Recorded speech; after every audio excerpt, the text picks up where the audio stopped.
వాళ్ళ ఆనందం కాదు, వాళ్ళ ఆట కాదు, వాళ్ళ పాట కాదు. సాధనలో వచ్చిండు అట్ట 164 గ్రామాలు తిరిగినా.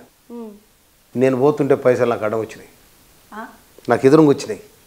సామెలన్నా ఇగో 1000 రూపాయలు పట్టుకో, 1000 రూపాయలు పట్టుకో.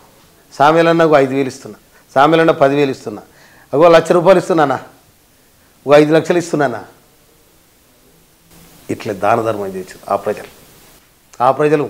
ఒక ఉద్యమకారుడికి నా సొమ్ము పోవాలి, నా కష్టం కూడా ఉద్యమకారుడికి అందాలని ప్రజలు పైసలు ఇచ్చిండ్రు, ఓట్లు వేసిండ్రు, దీవించారు.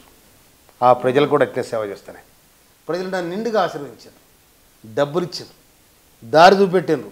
ఏ దారిలో రమ్మన్నారు, మా ఊరికి రమ్మన్నారు, నా తండకు రమ్మన్నారు. గుంజుకపోయినాను, దండం పెడితే వాళ్ళ సపోర్టే సపోర్ట్. ఇవాళ కూడా వస్తే మా సాయాలను ఉండని వస్తున్నాను, నేను పక్కన కూర్చొని పెట్టుకుంటున్నాను. ఈ మందుల సామియాలు అంటే ఎనకటికి మందులో ఉంటుంటారు అన్న. అసలు మా ఊర్లో మా ఇంటి పేరు ఏం పేరు పెద్ద మందులో మేము. పెద్ద మందులు అంటే పెద్ద మందులో ఇంకో చిన్న మందులు ఉన్నారు మా ఊర్లో. మందులు ఇస్తురా అన్న మీ తాత? ఇక అది మా తాతలు తండ్రులు ఆనాడు ఏమాయనో. ఇక అది ఏదో మా ఇంటి పేరు సర్నేమ్.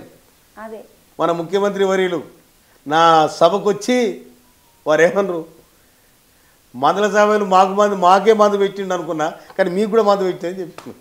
అంటే ఆ మమకారాన్ని సంపాదించుకున్నా నేను, ఆ ప్రజల గుండెల్లో ప్రేమను సంపాదించుకున్నా నేను కదా.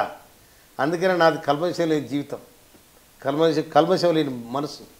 నా కుట్రలు కుతంత్రాలు తెలవై వినరా. నా సూటి మార్గం ఉంటుంది, కష్టం ఉంటుంది. ప్రజా సమస్యను అర్థం చేసుకుంటే నేను తప్పకుండా దీని మీద ఏమన్నా కానీ పరిష్కారం చేయాలని ప్రయత్నం చేస్తాను నేను.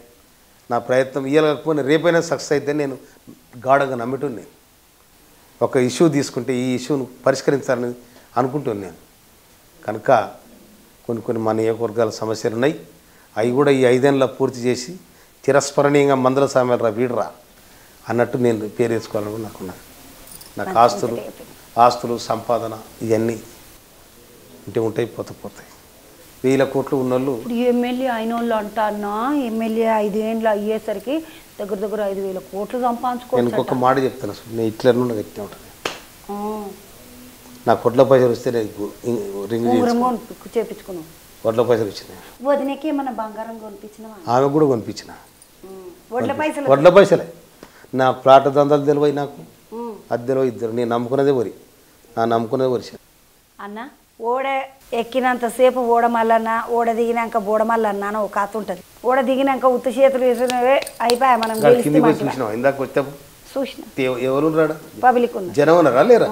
మరి వాళ్ళని ఏమంటావు? వాళ్ళు నా కోసం వచ్చిరా, లేకపోతే నన్ను చూసిపోదాని వచ్చిరా? లేదు, నీకోసం, వాళ్ళ అవసరాల కోసం, వాళ్ళ కష్టాల కోసం. మా నాయకుడు ఉన్నాడు, మా నాయకుని దగ్గర పోతే మా తిప్పలు తీరుతాయి.